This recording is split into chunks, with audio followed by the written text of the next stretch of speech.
My name is TJ and I have IgAN. It's a rare kidney disease. It is an autoimmune disease, and my body has these antibodies that during a flare-up, it kind of like clogs up the kidney. So usually your kidneys filter out your blood and all the poisons, and once your kidney starts to get clogged up by these proteins, basically, the kidney gets less and less efficient, and it kind of eventually it'll stop working. I was just a normal child growing up, nothing major wrong. When I was diagnosed, it's because I failed a sports physical. The year was 1985. That's how they found out, because I had protein in my urine. It was very scary. I didn't know what it meant, and I had to go see lots of doctors to try to figure out what it was. I had some really wonderful nephrologists at the Children's Hospital of Detroit. I was only 10 years old at the time, so it was kind of hard, very hard, because I sat in the doctor's office a lot. They said I had to get a biopsy, and I was scared because I didn't know what a biopsy was. I have what's called mesangial-proliferative disease, or IgAN. It was September of my senior year of high school. I remember back then there was a TV show called Seinfeld, and there was a premiere going on for the fall. My dad, because I left the light on and he heard a noise, knew something was going on. So my dad found me and I was blue in the face, passed out, and basically my kidneys had shut down that day. They took me to the hospital and they put me on emergency dialysis, and I wake up and they asked me some questions. Who am I? So I tell them I'm TJ. What year is it? What day is it? And I said, well, it's Thursday. But in actuality, it was a Monday already. And I told them about how I missed the Seinfeld show that night. So, but yeah, I was in a coma for 4 days, but I woke up and yeah, that's how I found out my kidneys failed. I went to a college called Grand Valley State University. The first weekend there, I was a freshman. I got called for the transplant. I was excited. It was Labor Day weekend, and I had the transplant. Things seemed to go pretty well, but after the transplant, 4 days later, I had a really bad pain on my left side. And what ended up happening was I had a blood clot in the transplant, or the connection to the transplant, and it basically almost killed me. I flatlined. They called my parents. I had my last rites, but somehow I pulled through. When I woke up and they told me what happened, but I survived it.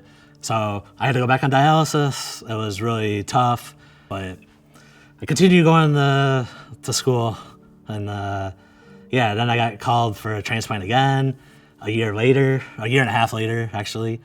And this time, it was January 1996, I had the transplant, and I've had that transplant ever since. So when I was first diagnosed, honestly, I didn't even really know what I had. They didn't tell me. They just told me I had kidney disease. None of the doctors really knew how to treat it, what to do with it. And honestly, I was diagnosed in 1985, and it's been that way pretty much ever since. It's only been in the past 5-10 years that new medicines have come out to treat IgAN. So that's amazing to me that they have some medicines now that can help people, so maybe they don't have to go through what I did. But I still feel like the medicines kind of treat the symptoms, but they don't actually treat the root cause. So I would hope before I die that someday they can treat the root cause, and my kids or other people's children don't have to go through what I had to go through. I was married 7 years ago in 2019. I became an instant father because my wife had 3 kids before our marriage. So I'm their stepfather.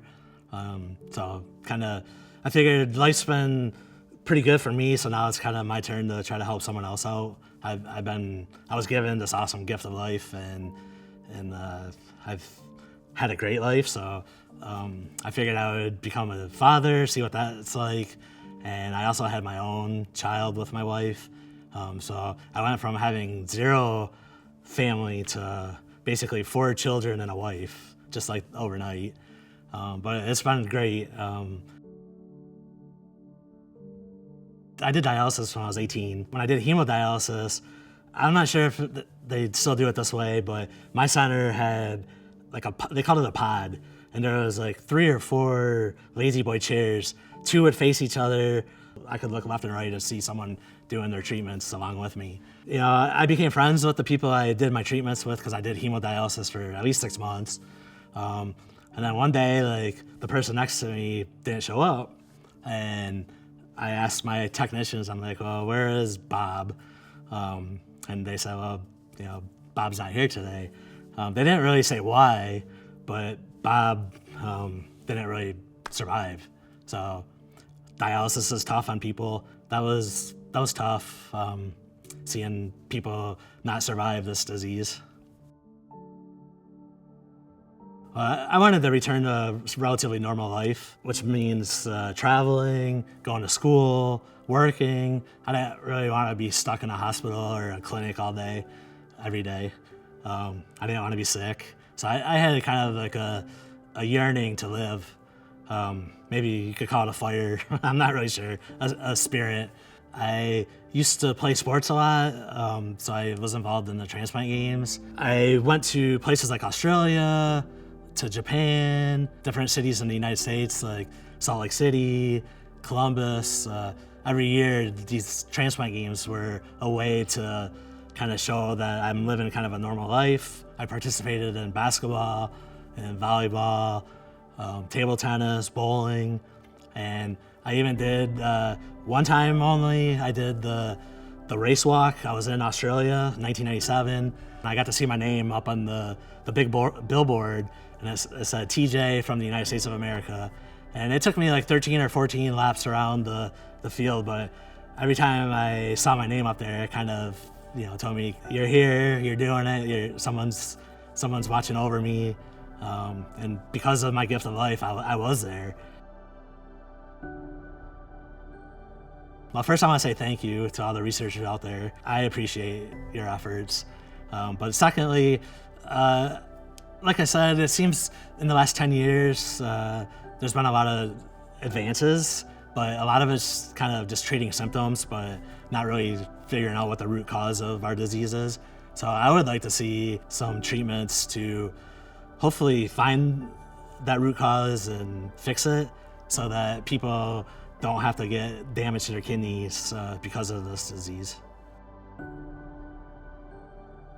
For the people who are just beginning this journey, it would be amazing for them. People who are sick strive, I think, they want to be normal, accepted by everybody. Nobody really wants to be sick, so if there's a way to cure that or fix it, that would be wonderful. I would just say don't give up hope. I know there's a lot of hard days. It may seem like the hard days never end, but they will eventually. Things will get better.